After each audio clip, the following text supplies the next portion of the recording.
कहानी गुड़गांव हरियाणा में घटित रियल कहानी से प्रेरित होकर लिखी गई है, जहां गुड़गांव के एक कॉल सेंटर में इस तरह की घटना एक लड़की के साथ घटित हुई थी। विजय एक कॉल सेंटर में काम करता है। उसी के साथ उसकी कलीग काजल भी उसी दफ्तर में काम करती है।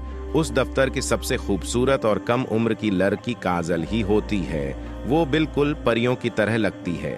अभी उसे दफ्तर ज्वाइन करे सिर्फ 2 महीने हुए हैं, पर दफ्तर का हर कुंवारा आदमी उससे दोस्ती करना चाहता है। विजय भी उसे प्यार करता और विजय अपने दिल की बात उसे बताना चाहता है, पर वो हिम्मत नहीं कर पाता है और आज वो अपने इकबाले इश्क के लिए शराब का सहारा लेना चाहता है। आज उसकी नाइट शिफ्ट है। रात के 12 बजे से सुबह 7 बजे तक की उसकी ड्यूटी है, पर वो अपने कुछ दोस्तों के साथ एक नाइट क्लब में बैठकर शराब पी रहा होता है। रात के 1:30 पर क्लब बंद होने पर उसके दोस्त उसे उसके ऑफिस के नीचे छोड़कर चले जाते हैं। शराब के नशे में विजय को चारों ओर अंधेरा ही अंधेरा नजर आता है और रात का वक्त है। विजय लड़खड़ाते हुए सीढ़ियां चढ़ ऑफिस के मेन डोर पर आता है। मेन डोर पर वॉचमैन बैठा होता है। वॉचमैन: सर, आप ऑलरेडी 2 घंटे लेट आ रहे हैं। सॉरी सर, आप अंदर नहीं जा सकते। विजय: व्हाट? वॉचमैन: यस सर, बड़े सर का ऑर्डर है। विजय: तुझे पता है तू किससे बात कर रहा है? तेरी 2 टके की औकात है। Get lost. विजय जबरन ऑफिस के भीतर घुस जाता है। उसकी नजर काजल पर पड़ती है, जो कॉल पर बातें कर रही होती है। वो उसे निहारता उसके पीछे वाली चेयर पर बैठ जाता है। ऑफिस के दीवार पर लगी घड़ी में रात के 2 बज रहे थे। काजल कॉल पर बातें करते हुए बड़ी परेशान है। चेहरे पर मायूसी है और उसकी आवाज से दर्द झलक रहा होता है। दूसरी ओर विजय इंतजार कर रहा था कब नेहा कॉल कट करे और वह उससे बात कर सके। विजय की आंखें नींद से हर बार बंद हो जा रही थीं, पर वो जबरन जगे रहने की कोशिश कर रहा था। पर काजल कई घंटों से एक ही कस्टमर से बातें कर रही होती थी। वो बहुत उलझी और परेशान लग रही थी। विजय उसे बीच में रोकना चाहता है, पर वो ऐसा नहीं कर सकता। ये कंपनी के रूल के खिलाफ होगा। काजल का इंतजार करते करते विजय को नींद आ जाती है और वो बेंच पर अपना सर रख नींद लेने लगता है। दफ्तर की घड़ी में सुबह के 8 बज रहे होते हैं। विजय की नींद टूट जाती है और वो जग जाता है। अपने पीछे पलटकर देखता है, पर काजल के सीट पर कोई और बैठा होता है। Vijay: good morning. Reddy: good morning. Vijay: यार, रात में तेरी सीट पर काजल बैठी थी, कहाँ गई वो? रेड्डी: मुझे नहीं पता। विजय: कम ऑन यार। Reddy: God promise, I don't know.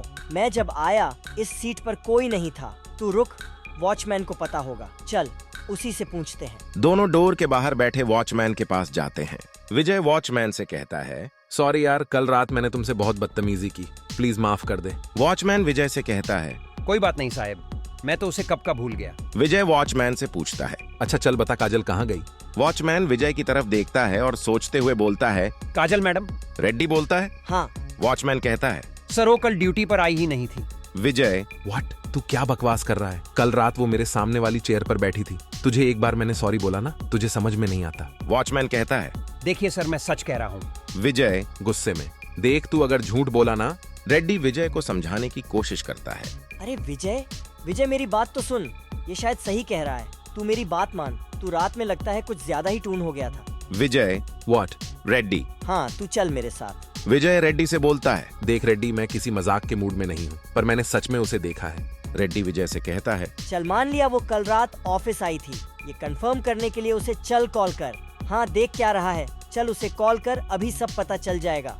विजय अपने मोबाइल से काजल को कॉल करता है। काजल का call out of network area में होता है। विजय रेड्डी से कहता है, शिट यार, उसका mobile out of network area में है। न जाने वो कहाँ है यार, लेकिन तू मान या ना मान, वो कल रात ऑफिस आई थी और बहुत परेशान भी लग रही थी। जिज्ञासा भरे स्वर में रेड्डी विजय को देखते हुए कहता है, शायद वो किसी परेशानी में हो और उसने ऑफिस में किसी से ये बात शेयर की हो। विजय हैरान परेशान रेड्डी से पूछता है, लेकिन हमें कैसे पता चलेगा? विजय कुछ सोचता इससे पहले ही रेड्डी बोलता है, ओके, हम कल रात की सीसीटीवी फुटेज चेक करते हैं। शायद उससे हमें कुछ पता चल जाए। विजय कुछ देर सोचता है और फिर बोलता है, तू शायद ठीक बोल रहा है, हमें ऑफिस के सीसीटीवी फुटेज चेक करना चाहिए। विजय और रेड्डी दोनों सीसीटीवी फुटेज चेक करने के लिए ऑपरेटर के कमरे में जाते हैं। रेड्डी ऑपरेटर से कहता है, तुम कल रात 10 बजे से सुबह 7 के टाइम का वीडियो फुटेज लगाओ। ऑपरेटर सहमति में सर हिलाते हुए, yes sir. Operator CCTV footage चलाता है। काफी देर तक फुटेज चेक करने के बाद भी वीडियो में कहीं काजल नजर नहीं आती है।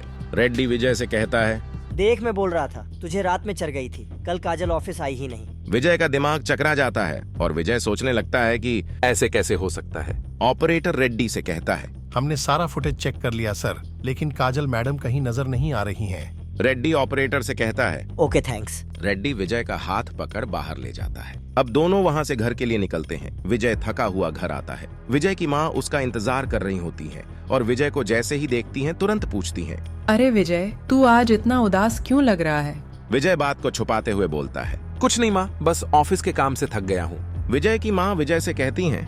बेटा मैं तेरे लिए कॉफी लेकर आती हूँ, तब तक तू फ्रेश हो ले। विजय के दिमाग में अभी भी काजल चल रही थी। उसके जहन में कई सवाल उठ रहे थे कि अगर काजल कल ऑफिस में नहीं आई थी तो मैंने किसको देखा। अपने माँ के बातों को बिना ठीक से सुने ही उसने ओके माँ बोलकर वो फिर से उन्हीं सब बातों के बारे में सोचने लगता है। माँ किचन में चली जाती है। विजय फ्रेश होने बाथरूम में जाता है। बाथरूम में टंगे शीशे के सामने टैब में फ्रेश हो रहा होता है। तभी उसे शीशे में काजल नजर आती है और फौरन विजय मुड़ कर देखता है, लेकिन सामने कोई नहीं होता है।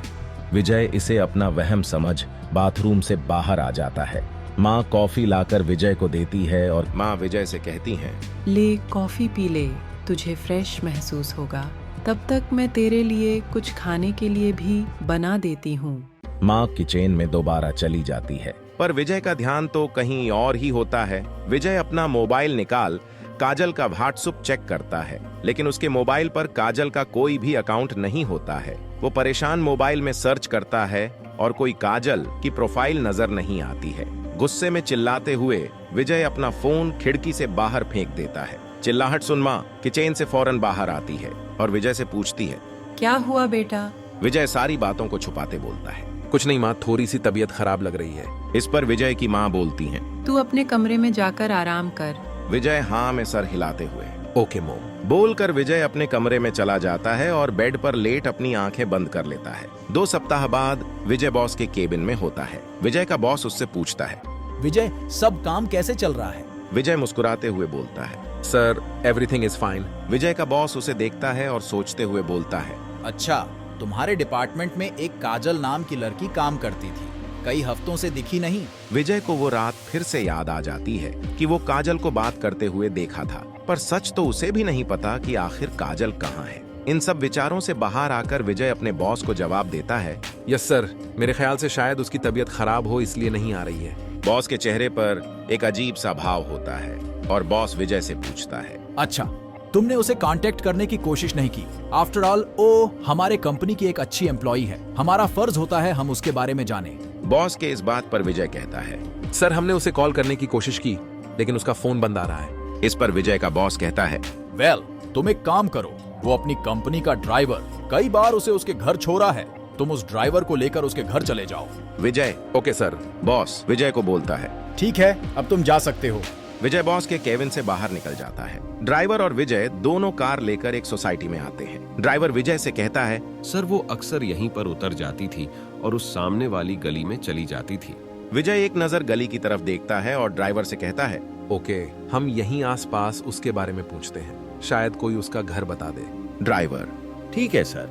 दोनों कार से उतर सोसाइटी के कुछ लोगों से उसके बारे में पूछते हैं, लेकिन कोई भी उसके बारे में जवाब नहीं देता है। विजय परेशान होकर चिल्लाता है। शिट यार, किसी को भी कुछ नहीं पता, अब हम क्या करें? और एक बार कोशिश करते हैं। इस बार विजय एक दुकानदार के पास जाता है और मोबाइल पर तस्वीर दिखाते हुए पूछता है। अरे काका, क्या आप बता सकते हैं ये लड़की यहाँ कहाँ पर रहती है? काका मोबाइल पर गौर से देखते हुए बोलते हैं। हाँ बेटा, ये लड़की कुछ महीने पहले तक अपने बुद्धे माँ बाप से साथ यहीं पर रहती थी, पर अब वो यहाँ पर नहीं रहते। विजय हैरान होकर फिर से पूछता है। क्या? काका विजय को बोलते हैं। हाँ बेटा। विजय काका से सवाल पूछता है। काका कितने दिन पहले तक वो यहाँ पर रहते थे? काका तकरीबन 6 महीने हो गए। विजय को यकीन ही नहीं हो रहा था। व्हाट? आप क्यों मजाक कर रहे हैं? इतने में ड्राइवर भी बोल पड़ा कि अभी कुछ दिन पहले तक मैंने उसे यहीं पर ड्रॉप किया था। काका बौखला गए। तुम दोनों पागल हो क्या? जब वो यहाँ पर पिछले 6 महीने से रहती ही नहीं, तो तुम उसे यहाँ पर कैसे ड्रॉप कर सकते हो? विजय ड्राइवर की ओर देखा और बोला। ड्राइवर चलो यहाँ से। विजय और ड्राइवर दोनों जाकर अपनी कार में बैठ जाते हैं और ड्राइवर कार लेकर चला जाता है। अगले दिन रेड्डी और विजय दोनों कैफे में बैठ कॉफी पी रहे होते हैं। रेड्डी उखरे हुए स्वर में विजय से बोलता है। सब बकवास कर रहे हैं। ओ जरूर किसी सीरियस प्रॉब्लम में होगी। विजय भी रेड्डी से कहता है। हाँ यार, तू ठीक बोल रहा है, लेकिन हम क्या कर सकते हैं? रेड्डी कुछ देर सोचने के बाद बोलता है। क्यों ना हम पुलिस की मदद लें। हम इसके गुम होने की रिपोर्ट पुलिस थाना में दर्ज कराते हैं। विजय रेड्डी की बात से सहमत हो जाता है और बोलता है। तू शायद ठीक बोल रहा है। विजय और रेड्डी दोनों पुलिस थाने में इंस्पेक्टर के सामने बैठे होते हैं। इंस्पेक्टर, अच्छा, तो तुम लोगों के कंपनी में काम करती थी और पिछले 2 हफ्तों से काम पर नहीं आ रही। विजय सर हिलाते हुए। विजय, यस सर। इंस्पेक्टर उनसे पूछता है। तुम्हारे पास उसकी कोई तस्वीर है? रेड्डी फौरन इंस्पेक्टर को जवाब देता है। जी सर। अरे विजय, सर को दिखाना। विजय रेड्डी को कहता है। हाँ हाँ, दिखाता हूँ। विजय अपने मोबाइल पर काजल की तस्वीर दिखाता है। इंस्पेक्टर, रुक रुक, मैंने इस लड़की को कहीं तो देखा है। कहाँ देखा है? कहाँ देखा है? यस, याद आया। 6 महीने पहले इस लड़की का भयानक एक्सीडेंट हुआ था और उस एक्सीडेंट में इसकी जान चली गई थी। विजय इंस्पेक्टर से कहता है। क्या सर, आप मजाक कर रहे हैं? इंस्पेक्टर उनसे कहता है। व्हाट? क्या मैं यहाँ मजाक करने बैठा हूँ? इतना ही नहीं, उस एक्सीडेंट में वो लड़की घंटों मदद की फरियाद करती रही, लेकिन किसी ने उसकी मदद नहीं की और शायद अगर किसी ने उसकी मदद कर दी होती तो उसकी जान जरूर बच जाती। Constable. Yes sir. Inspector constable को बोलता है। देखो, काजल नाम से एक फाइल होगी ड्रा में, वो लेकर आओ और रिपोर्ट में दर्ज लड़की के घर का एड्रेस इन लोगों को दे दो। कांस्टेबल। Okay sir. बोलकर फाइल लेने चला जाता है। कांस्टेबल ड्रा से काजल की फाइल लेकर आता है और फाइल से एड्रेस निकालकर विजय को देता है। विजय कांस्टेबल से पूछता है। अच्छा, ये एक्सीडेंट हाईवे पे एग्जैक्ट किस जगह पर हुआ था? कांस्टेबल विजय को बताता है कि पुराने ब्रिज के नीचे। हाँ, इस लड़की ने वहाँ पर तरप तरप कर दम तोड़ा था। अगर किसी ने उसकी मदद की होती तो जरूर वो लड़की बच जाती। विजय का सर चक्कर खाकर घूमने लगता है। रेड्डी घबराया हुआ विजय से पूछता है। हे विजय, विजय क्या हुआ? रेड्डी कांस्टेबल से बोलता है। प्लीज आप एक ग्लास पानी ला देंगे? कांस्टेबल पानी लेने के लिए कमरे से बाहर चला जाता है और रेड्डी विजय से फिर पूछता है। क्या हुआ? विजय गुमसुम सा रेड्डी को बताने लगता है कि 6 महीने पहले मेरी गाड़ी से उस जगह पर एक लड़की का एक्सीडेंट हुआ था। रेड्डी जिज्ञासा भरी आवाज में विजय से पूछता है कि तो तूने उसकी मदद नहीं की? विजय सहमी हुई आवाज में बोलता है। मैं डर गया था यार, शायद मैं उसकी मदद कर दिया होता तो उसकी जान बच जाती। रेड्डी को अभी भी यकीन नहीं हो रहा था कि वो लड़की अब इस दुनिया में नहीं रही, इसलिए रेड्डी विजय से कहता है। लेकिन यार, हम इन सब बातों पर कैसे यकीन कर ले? हमें उसके घर जाना चाहिए। इतने में ही कांस्टेबल पानी का ग्लास लेकर आता है और गिलास विजय की ओर बढ़ाते हुए ये लो। विजय ग्लास कांस्टेबल से लेकर पानी पीता है और विजय कांस्टेबल को थैंक्स कहता है। फिर रेड्डी और विजय दोनों काजल के घर पहुंचते हैं और घर की बेल बजाते हैं। रामलाल, जो करीब 60 साल का एक उम्र दराज आदमी है, वो आकर दरवाजा खोलता है और पूछता है। हाँ बेटा, मैं आप दोनों को पहचान नहीं रहा हूँ। तभी अचानक अंदर से एक महिला की आवाज आती है। अजी कौन है? रामलाल अपनी पत्नी लक्ष्मी को बोलते हैं। रुको, पूछ रहा हूँ। विजय जल्दीबाजी में बोलता है। हम विजय की बात को काटते हुए रेड्डी बोलता है। हम काजल के दोस्त हैं। ये सुनते ही रामलाल दोनों को बोलते हैं। काजल, अच्छा बेटा, आओ अंदर आओ। रामलाल लक्ष्मी को आवाज देते हुए। अजी सुनती हो, काजल के दोस्त हैं, हमसे मिलने आए हैं। दोनों की नजर दीवार पर हार चढ़े काजल के तस्वीर पर पड़ती है। विजय और रेड्डी दोनों तस्वीर की ओर देखते रह जाते हैं। रामलाल दोनों को तस्वीर की तरफ देखते हुए देखकर बोलते हैं। बेटा, ये हमारी इकलौती बेटी थी, अब हमारा कोई सहारा नहीं। इतने में लक्ष्मी चाय लेकर आती है। विजय और रेड्डी को चाय देते हुए बोलती हैं। हाँ बेटा, काश उस दिन उसकी किसी ने मदद की होती तो वो आज हमारे साथ होती। न जाने क्यों आजकल के लोग क्यों इतने निर्दयी हो गए हैं। लक्ष्मी की बात अभी खत्म ही हुई थी कि रामलाल ने विजय और रेड्डी से एक सवाल कर दिया। लेकिन बेटा, आप लोगों को कभी काजल के साथ नहीं देखा। विजय की आंखों में आंसू होते हैं। विजय इमोशनल होते हुए बोलता है। आपने सही कहा, उसने कभी हमारे बारे में आपको नहीं बताया होगा, पर हमें आपके बारे में सब पता है। ये सुनकर रेड्डी भी इमोशनल हो जाता है और उनको सांत्वना देता है कि आप घबराइए नहीं, हम आपका सहारा बनेंगे। हमसे जितना होगा हम आपकी मदद करेंगे। विजय अपने जेब से नोटों का बंडल निकाल रामलाल के हाथों में देता है और विजय और रेड्डी कमरे से बाहर निकल जाते हैं।